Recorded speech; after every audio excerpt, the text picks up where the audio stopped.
Primates are already special for our hands and this wonderful opposable thumb we have, but humans have taken it to the next level. Let's talk about our arms and hands and their anatomy.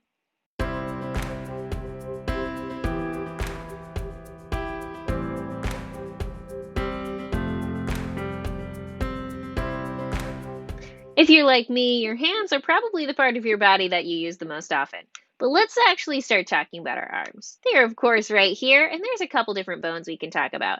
The humerus is the one on top, and then in our forearms, we have our radius and our ulna. If you ever need help remembering which one, the radius goes with the thumb. So if you're looking at your arm, your radius is on this side, and your ulna's over here. Our arms aren't particularly special, but one thing that's kind of cool is to think about the different limb proportions. Here is a chimpanzee. We have a leg on top and an arm on the bottom, and you can see they're about the same length.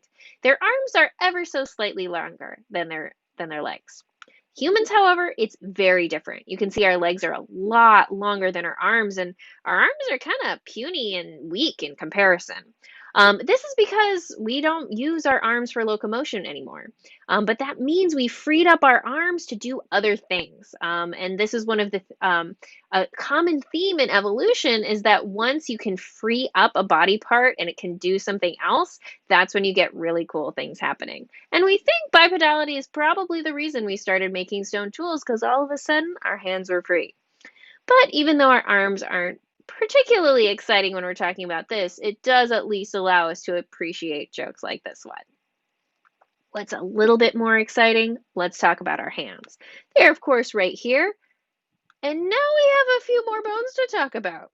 Starting in our wrist, we have our carpals, in our palm, our metacarpals. Then we have our phalanges. We have our proximal phalanges, intermediate phalanges, and distal phalanges. Remember the words proximal and distal, those are some of our anatomical terms, and we use them to help figure out which row of phalanges we are talking about.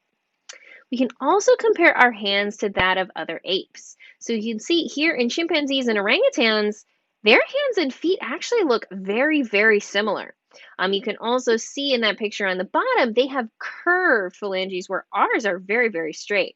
And if you can look at the human foot and hand here, we now have very different feet and hands because we use them for much different purposes. But in chimpanzees and orangutans, they actually use their hands and feet in kind of similar ways. Orangutans especially, we say they have quadrimanuous locomotion, basically four hands. They are so big, they climb really slowly and really carefully, and they're essentially using their feet as hands to make sure they don't fall down. But we're talking about humans now. One of the cool things humans do is we have multiple types of grips. So we have a power grip. We can hold something strongly in our hand, and that's something all different primates can do.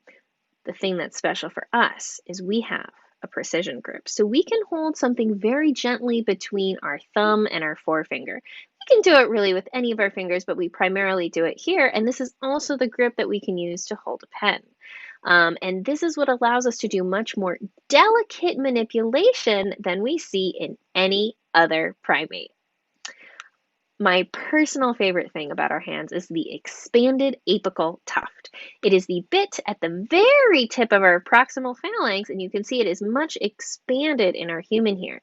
And this is responsible or helps us with our precision grip because it gives us a little bit more surface area so we can hold something delicately without smashing it.